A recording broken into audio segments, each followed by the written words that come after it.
এখন আমাদের ধারাবাহিক রুহানি অনুষ্ঠানে কিছু আলোচনা করা হইবে সিরাতাল মুস্তাকিমের আরো এক তত্ত্ব সম্পর্কে।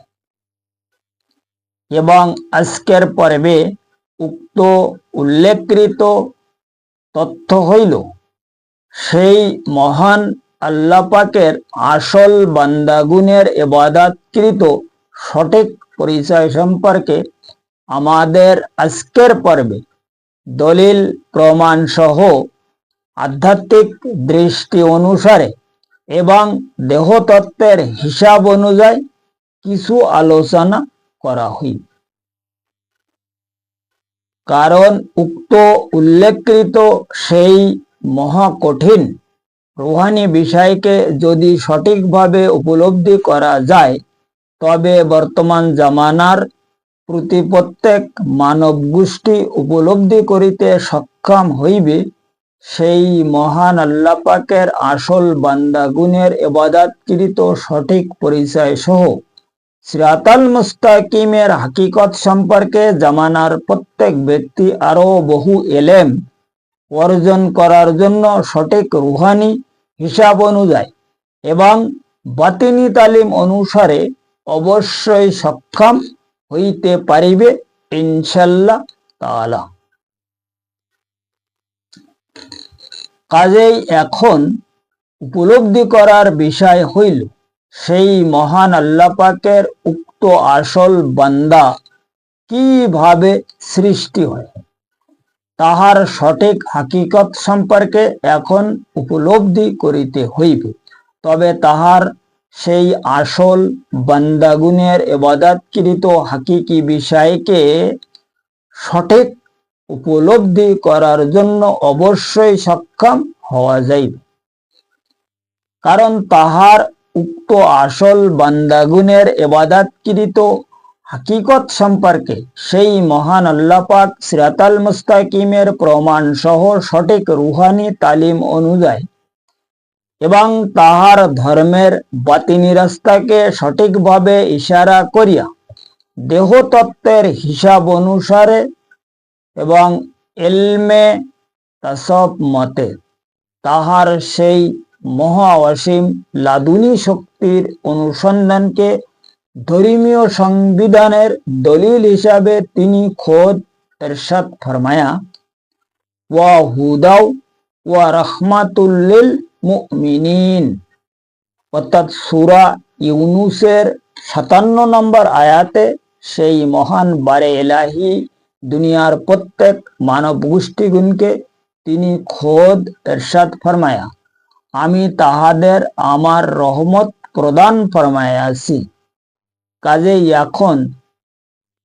কাজেই তাহার সেই রহমতকে বিলায়েত বলে।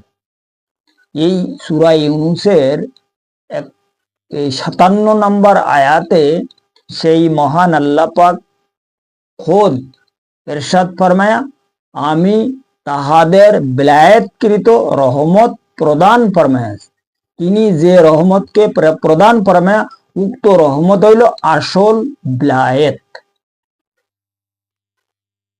এখন এই যে কারণ উক্ত বিলায়েত মানে হইল দোষ এবং উক্ত রহমত হইল তাহার তাজাল্লি, যাহা তিনি প্রতিদিন 360 তাজাল্লি তাহার দোষকে প্রদান ফরমায়। তাহার সেই উক্ত তাজাল্লির একটি তাজাল্লি যদি কোনো লতিফায় পড়ে, তবে উক্ত লতিফা 70 লতিফা হইয়া যায়। মানে এক তাজাল্লি যদি কোনো মানব দেহর কোনো এক লতিফায় পড়ে, উক্ত লতিফা 70 লতিফা হইয়া যায়। কাজে এখন চিন্তা করার বিষয় হইল যেখানে ডেলি 360 তাজাল্লি প্রদান হইতেছে, তবে উক্ত দেহর মধ্যে লতিফার সংখ্যা কত প্রকার তাহা এখন সঠিক অনুভব করা যায়। কাজেই উক্ত উল্লেখকৃত সমস্ত লতিফার ইবাদত হইল তাহার আসল বান্দাগুনের সঠিক ইবাদত, যাহার কারণে সেই মহান নবী পাক সালাতুস সালাম তাহার সেই মহা অসীম জবান মুবারকে দুনিয়ার প্রত্যেক মানব গোষ্ঠীগুণকে তিনি সিরাতাল মুস্তাকিমের প্রমাণ সহ সঠিক রুহানি তালিম অনুযায়ী এবং দেহতত্ত্বের হিসাব অনুসারে এক হাদিসে তিনিও খোদ এরশাদে গ্রামীণ ফরমায়া, ইত্তাকু ফরাসিতুল মুমিন ফাইন্নাহু ইয়ানজুর বিনুরিল্লাহ। অর্থাৎ সরকারে দুয়ালম দুনিয়ার প্রত্যেক মানব গোষ্ঠীগুণকে সতর্ক ফরমায়া যে তোমরা সেই মহান আল্লাহ পাকের সঠিক মুমিন বান্দা, যারা মোকাম্মেল কামেল মুমিন, যাহাদের উপরে তাহার তাজাল্লি নিক্ষেপ হয়, যাহারা তাহার সঠিক অনুগ্রহ প্রাপ্ত, তাহাদের নজরে কিমিয়া ফায়েজ হইতে খুব দূরে থাকিবে এবং তাহাদের নজরে কিমিয়া ফায়েজকে তোমরা কঠিন ভাবে ভয় করিবে, কারণ তাহারা সেই মহান আল্লাহ পাকের নূরের তাজাল্লির সাহায্য দৃষ্টি নিক্ষেপ করে।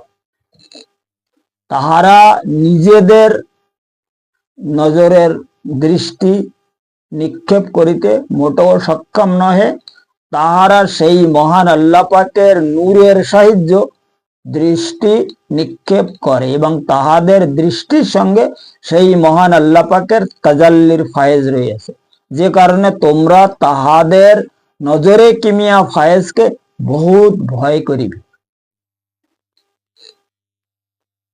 কারণ প্রত্যেক সাধারণ ব্যক্তি মনে করে আমি যেমন সেও তেমন, যাহার কারণে সেই মহান আল্লাহ পাকের তাজাল্লি প্রাপ্ত বান্দাগুনের সঠিক রুহানি হাকিকত সম্পর্কে তিনি খোদ আরো ইরশাদ ফরমায়া, আলা ইন্না আউলিয়া আল্লাহি লা খাউফুন আলাইহিম ওয়ালা হুম ইয়াহজানুন। অর্থাৎ সূরা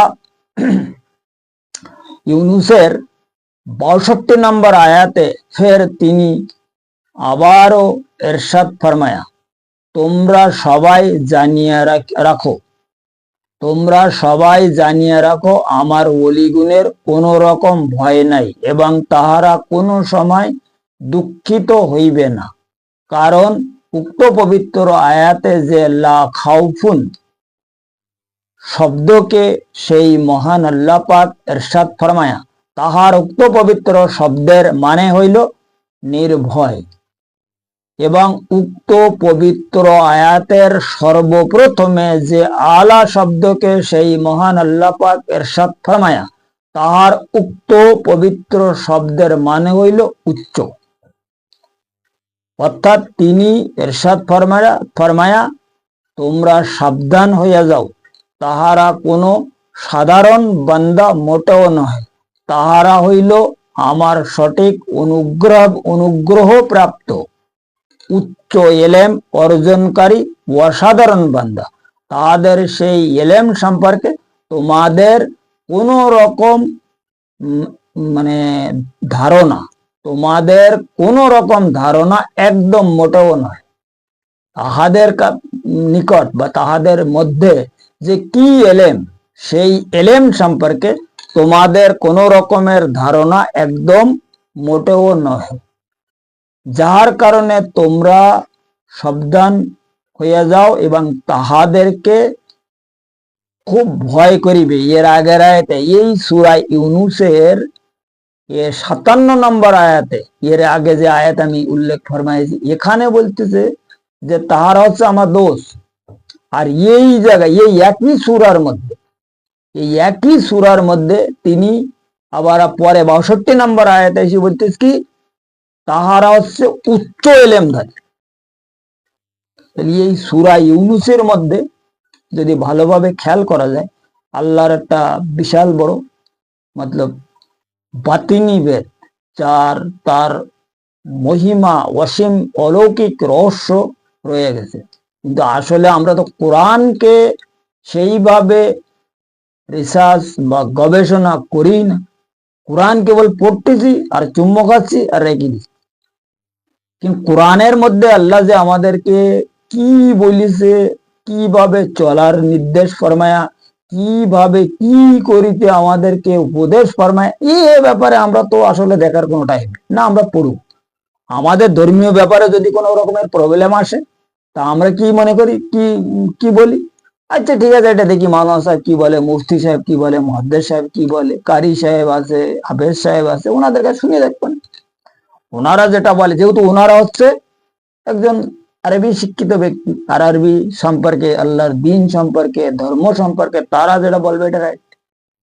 কিন্তু এই যে জাহিরগত যে আয়াত আমরা পড়তেছি, এই আয়াতের মধ্যে যেসব কথা বলতেছে, এইসব কথা তো এই যে যারা শরিয়াতে ফিকার এলেমধারী, এরা কোথার থেকে পাবে?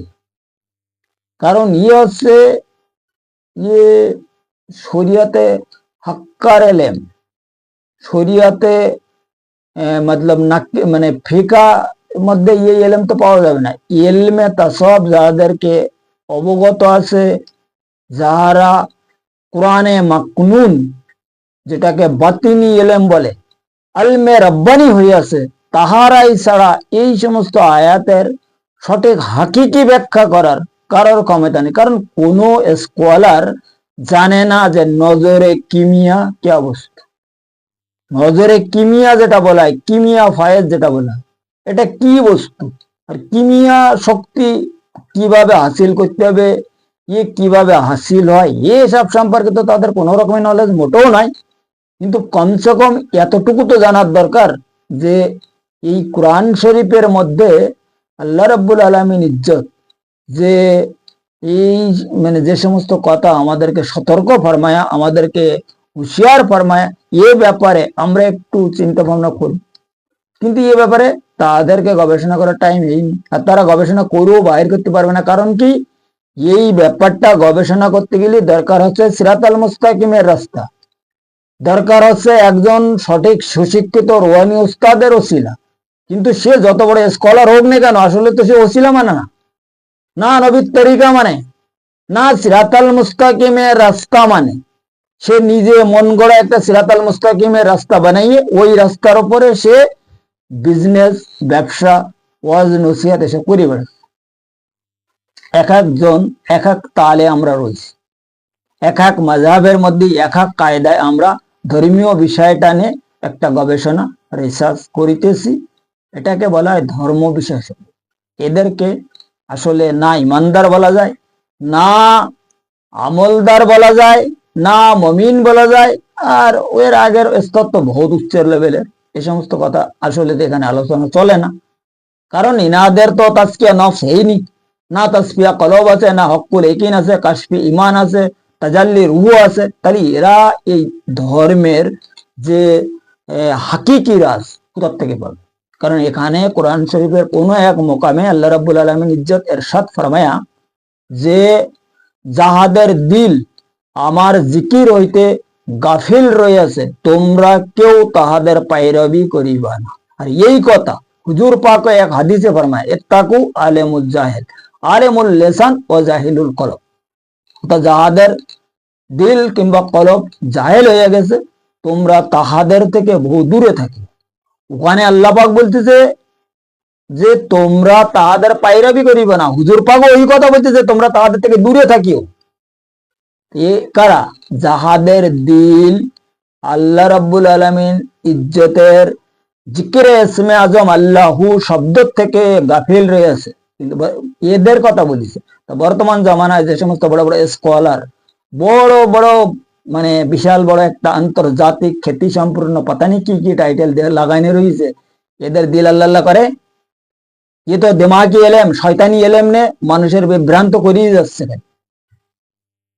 এই হলো মেন সমস্যা। এই কারণে আমরা সবাই জর্জরিত, যে কারণে আমরা মনে করি আমু যেরাম সেও সেইরাম।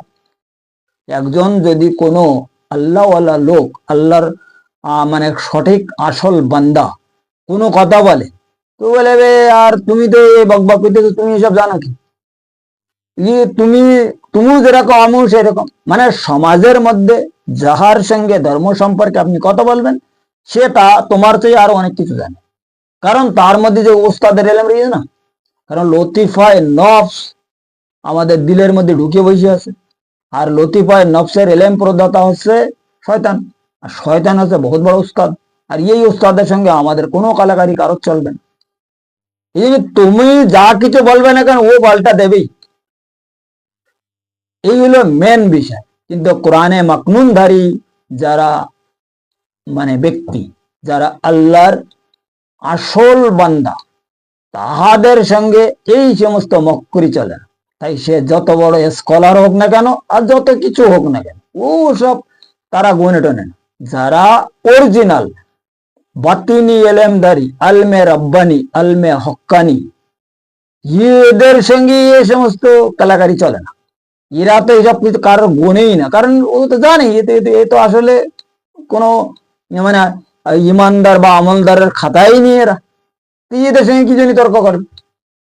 আর এরা তো একটা মানে দিন ইসলামের যে আবিধানিক যে বিধায়, যে বিষয়ে আমাদেরকে মুক্তি মানে আমরা লাভ করিতে সক্ষম হব, সেই ব্যাপারে তো তারা কিছু জানি না। যে কারণে তারা তাদের সঙ্গে কোনো রকমের কথা বলতে চায় না। এই হইল সেই মহান আল্লাহ পাকের আসল বান্দাগুনের ইবাদতকৃত সঠিক পরিচয় সম্পর্কে সামান্য কিছু রুহানি আলোচনা এবং সিরাতাল মুস্তাকিমের আরো এক তথ্য, যাহা প্রত্যেক মানব গোষ্ঠীর উপলব্ধি করার আসলে খুব দরকার আছে বলিয়া আমি মনে করি। কারণ সেই মহান আল্লাহ পাকের আসল বান্দাগুনের ইবাদত হইল কেবল তাহার ইশকে ইলাহি হাসিল করা। তাহারা কোনো জান্নাতের আশায় তাহার ইবাদত করেই না, কেবল তাহাকে রাজি খুশি করার জন্য তাহারা ইবাদত করে। যার কারণে সেই মহান নবী পাক সালাতুসালাম তাহার সেই মহাসীম জবান মোবারকে তিনি এক হাদিসে দুনিয়ার প্রত্যেক মানব গোষ্ঠীগুনকে সিরাতাল মুস্তাকিমের প্রমাণ সহ সঠিক রুহানি তালিম অনুযায়ী বাতিনি রাস্তাকে সঠিকভাবে ইশারা করিয়া তিনিও খোদ এরশাদে গ্রামীণ ফরমায়া সেই মহান আল্লাহ পাকের সঠিক আসল বান্দাগুনের ইহকাল পরকাল দুনো হারাম। ইহকাল এবং পরকাল দুনোই হারাম। যার কারণে তিনি খোদ আরো ইরশাদ ফরমায়, কোন সেই মহান আল্লাহ রাব্বুল আলামিন ইজ্জত বারে ইলাহি, উনি কি ইরশাদ ফরমায়া, ফাদখুলি ফি ইবাদি ওয়াদখুলি জান্নাত। এই হইল আজকে আমাদের রুহানি অনুষ্ঠানের সামান্য কিছু রুহানি আলোচনা। কাজে আজকের আলোচনার যে টপিক, এর আগে পিছে এর ভিতরে বহু কথা রয়েছে। এখন এর মানে যে কথা, এর ভিতরে যে সমস্ত কথাবার্তা আল্লাহ পাকের আসল বান্দা হওয়ার বিষয়, বা তাহাদের ইবাদত বন্দিগির বিষয়, বা কিমিয়া ফায়েজ, কিমিয়া শক্তির হাসিল করার, আল্লাহর রহমত হাসিল করার, এই সমস্ত ইত্যাদি ইত্যাদি বিষয় যদি কারোর পরিষ্কারভাবে আরো জানার ইচ্ছা হয়, তবে ডিসক্রিপশনে আমার নাম্বার দেওয়া আছে। যদি ওই নাম্বারে কেউ সম্পর্ক করে, তাহাদেরকে পরিষ্কারভাবে দলিল প্রমাণ সহ জানানো হইবে, বুঝানো হইবে, শেখানো হইবে। যদি কেউ এই রাস্তায় চলিতে চায়, তাহাকে চালানো হইবে, মতলব চলার জন্য ঠিকভাবে গাইড করা হইবে। যদি তারা আমার গাইডিং হিসাবে চলতে পারে, অবশ্যই তারা কোনটা দুধ আর কোনটা পানি, কোনটা রং আর কোনটা রাইট, উপলব্ধি করিতে সক্ষম হয়। কিন্তু প্রয়োজন হলো চলা লোকের। কারণ হিম্মতে বান্দা তো মার্দে খোদা, এ কথা আমি প্রায় বহু ভিডিওর মধ্যে বলেছি এবং আজকেও বললাম। যদি আমাদের মধ্যে হিম্মত থাকে ইমান হাসিল করার, প্রথমে তো আমলদার হইতে হবে, তারপর ইমানদার হইতে হবে, তারপরে মমিন, তারপরে যেয়ে ওই বিলায়েতের সিলসিলা আজকের যে আলোচনা, এই সম্পূর্ণ বিলায়েতের মধ্যে থেকে। কথা বুঝা গেছে? এটা হইলো এই যে রহমত, এই সূরা ইউনূসের 57 নম্বর আয়াতে আল্লাহ রাব্বুল আলামিন ইজ্জত যে আয়াত যে মানে ইরশাদ ফরমায়া, আমি আজকে সিরিফ সূরা ইউনূসের 57 নম্বর আয়াতের সামান্য কিছু বিষয় নিয়ে আলোচনা করেছি। এই হলো সম্পূর্ণ বিলায়েতের বিষয়। এখানে এটাকে বলে আল্লাহর অরিজিনাল রহমত, যেটাকে তাহার অনুগ্রহ বলে। যে অনুগ্রহ তিনি খোদ প্রদান ফরমায়, তাহার দোস্ত, তাহার যারা ওলি, তাদের উপরে তিনি প্রতিদিন 360 তাজাল্লি প্রয়োগ করেন। ইয়ে প্রত্যেক ওলিদের জন্য। হুজুর সৈয়দনা গাউস পাক রহমাতুল্লাহ আলাইহির উপরে 500 তাজাল্লি ডেইলি পড়তেছে। উনার জন্য 500 তাজাল্লি নির্ধারিত, কারণ উনার হিসাব কিতাব খুব আলাদা। আর সেই মহান নবী পাক সাল্লাল্লাহু সাল্লামের উপর তো ননস্টপ তাজাল্লি সবসময় পড়তে আছে। এসব কথা তো এর আগেও আমি বলেছি। যাই হোক, এই এই যে আল্লাহর তাজাল্লি কি আর ওলি কিভাবে হয়, এসব কথা দুনিয়ার জমিনে প্রথমবার প্রকাশ হচ্ছে। যে 360 তাজাল্লি, নজরে কিমিয়া, ফায়েজ, এইসব ব্যাপারে আজ পর্যন্ত দুনিয়ায় কোথায় প্রকাশ হয়েছে আর আমরা কোথায় শুনেছি? আজ পর্যন্ত আমি না কোনো কিতাবের মধ্যে পড়তে পারলাম। কারণ রুহানি জগতের মোটানা হলো 5000-এর মতন কিতাব পড়েছে, কিন্তু এর মধ্যে আমি কোথাও পাইনি এই সমস্ত কথা। আমি যেসব কথা মোটামুটি মানে হুজুর পাকের ইলহামের মাধ্যমে ওনার রুহানি ফায়েজে হাসিল ফরমায়েজ, এবং তিনি যা আমার উপরে অনুগ্রহ ফরমায়া, এইসব কথা তো আমি কোনো কিতাবের মধ্যে আজ পর্যন্ত পাইনি। এখন যদি কেউ পেয়ে থাকে, যদি কেউ জেনে থাকে, ভালো কথা, কিন্তু আমি তো পাইনি। আর যদি আমার মনে হয় দুনিয়ায় জমিনে এই কথা প্রকাশ করার একটা প্রসেস থাকতো, তাহলে রুহানি জগতে তো এই যে অলি আল্লাহরা, রুহানি সাধকরা, বহুত বড় দার্শনিকরা বহু কিতাব লিখে গেছে। তাহলে তো ওনারা তো কিছু লিখতো না? হ্যাঁ, লেখা আছে, কিছু উদাহরণ লেখা আছে, কিছু ছন্দ লেখা আছে, কিছু লেখা আছে, কিছু তা লেখা আছে, কিছু কায়দা কানুন লেখা আছে। কিন্তু এরকম আমি যেভাবে প্র্যাকটিক্যাল ভাবে সরে সরে খুলে খুলে বুঝাই দিচ্ছি যে এটা করলে এই হয়, আর এটার মানে এই, আর এটা দুধ, আর এটা পানি, এটা রং, আর এটা রাইট, এরকম আমার মনে হয় হয়তো কেউ বুঝাইছে কিনা, হয়তো বুঝালে বুঝাতে পারে, তবে আমি তো শুনিনি বাবা।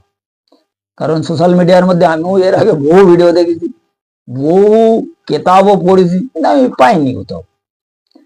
এখন এই হইলো আজকের আলোচনার মেন বিষয়। এবং এই ব্যাপারে যারা আমার এই সিরাতাল মুস্তাকিমের মিশনের সঙ্গে জুড়ে আছে, এখান থেকে যারা উপকৃত হচ্ছে, তাহাদের সঙ্গে যদি কেউ সম্পর্ক করে, তো ওখান থেকেও বহু কিছু সংগ্রহ করা যাইবে ইনশাআল্লাহ তাআলা। আর তাহাদেরও এই ব্যাপারে কিছু উপদেশ দেওয়ার সেই রকম সক্ষম সেই মহান বারে এলাহি এবং হুজুরে আকরাম সাল্লাল্লাহু সাল্লাম মানে অনুগ্রহ প্রদান ফরমায়া, এতটুকু তো আমি খবর রাখি, বা তাহারাও উপলব্ধি করিতে সক্ষম হইতেছে যে আসলে এই যে আমাদের প্রতি যে রহমত, আমাদের প্রতি যে এলেম, কোথার থেকে আসছে। কথা বোঝা গেছে? এখন আমাদের দরকার হচ্ছে কেবল আম খাবার, গাছ গোনার দরকার নেই যে গাছ কোথার থেকে এলো, কড়া গাছ, এই গাছের শেকড় কোথায়, এই গাছের ওপর কত দূর, এসব ব্যাপারে যদি আমরা চিন্তা ভাবনা করতে যাই, তাহলে কিন্তু আমাদের আম খাওয়াটা কম হতে পারে, আমের ভাগ কম হয়ে যাবে। কারণ এত চিন্তা ভাবনা করা ঠিক না। কথা বোঝা গেছে? চিন্তা ভাবনা করতে হবে কম কম, তাহলে কিছুটা অগ্রগামী হওয়া যায়। গাছের সম্পর্কে চিন্তা ভাবনা করতে গেলে গাছের ফল পাওয়া যাবে না ভাই। গাছের ফল খাওয়ার যদি ইচ্ছা থাকে, তাহলে খালি গাছের সেবা যত্ন করতে হবে। ওই গাছে যা দরকার, যা ওর ওর যেভাবে গাছের খোরাক কি, এটা তো যারা গাছ লাগাইছে, যারা গাছের মানে কি কয় এটা মানে দেখাশুনো দেখভাল করিতেছে, তারা খুব খবর রাখে। কারণ কোনো বাগানে যদি ফুল থাকে, তো ওই ফুল বাগানের যারা মালিক, ওরা জানে যে এই ফুল গাছের কি কি দরকার, তাই না? ঠিক তদ্রূপ অনুযায়ী এই যে যারা মানে আম খাচ্ছে, তাহাদেরকে কেবল আমের সঙ্গে সম্পর্ক রাখা উচিত। গাছ কতটা লম্বা, কতটা চওড়া, কতটা উঁচু, কতটা নিচু, এর শেকড় কোথায়, কত দূর গেছে, এসব যদি কেউ কেউ ওই গাছের নিয়ে চিন্তা ভাবনা করতে যায়, তবে আমের ভাগ কম হয়ে যাবে। ওই গাছ নিয়ে কেবল চিন্তা করতেই থাকবে, ওই চিন্তা করতে করতে সেই টাইম বেস্ট হয়ে যাবে। কারণ প্রত্যেকটা ব্যক্তির একটা শ্বাস নিচ্ছে আর একটা টাইম কম আসছে। এই যে টাইমটা, এটা পাওয়া বড় মুশকিলজনক ব্যাপার। আর এই টাইমটার জন্য, যে টাইমটা আমাদের অতিবাহিত হচ্ছে, এই টাইমটার জন্য আমাদের একদিন বহু ক্রন্দন করা লাগবে। এই টাইমটা যদি আমরা আবার পাতাম, যে টাইমটা আমরা বেস্ট করতেছি, বেকার করতেছি, যে টাইমটা আমরা আল্লাহর মানে স্মরণে বা জিকিরে বা ওনার ক্রন্দনে কাটাতে পারতেছি না, এই টাইমটা নিয়ে মানুষ যে কত ক্রন্দন করবে কোনো একদিন, সেটা কিন্তু ধারণার বাইরে। কারণ আল্লাহ আমাদের যে টাইমটা দিয়েছে, এই টাইমটা খুব মূল্যবান টাইম। আর এই টাইম যদি আমরা সঠিকভাবে কাজে না লাগাতে পারি, তাহলে কিন্তু খুব অসুবিধা আছে। এখন এই টাইমটা যদি আমরা গাছ নিয়ে চিন্তা ভাবনা করতে যাই, তাহলে কিন্তু আমাদের ফলের ভাগ কমে যাবে। কথা বোঝা গেছে? আমাদের দরকার হচ্ছে ফল, গাছ গুনার কোনো দরকার নেই। যাই হোক, আজকের আলোচনা এই পর্যন্ত রাখা হইল। আগামী পর্বে সিরাতাল মুস্তাকিমের আরো অন্যান্য বিষয় সঠিক আধ্যাত্মিক দৃষ্টি অনুসারে ইলমে তাসাউফ মতে লাদুনী শক্তির অনুসন্ধান সম্পর্কে আরো কিছু আলোচনা করা হইবে ইনশাআল্লাহ তাআলা, যদি আমার মুর্শিদ কেবলা তাহার নিজ গুণে আমার প্রতি তিনি দয়া ফরমায়।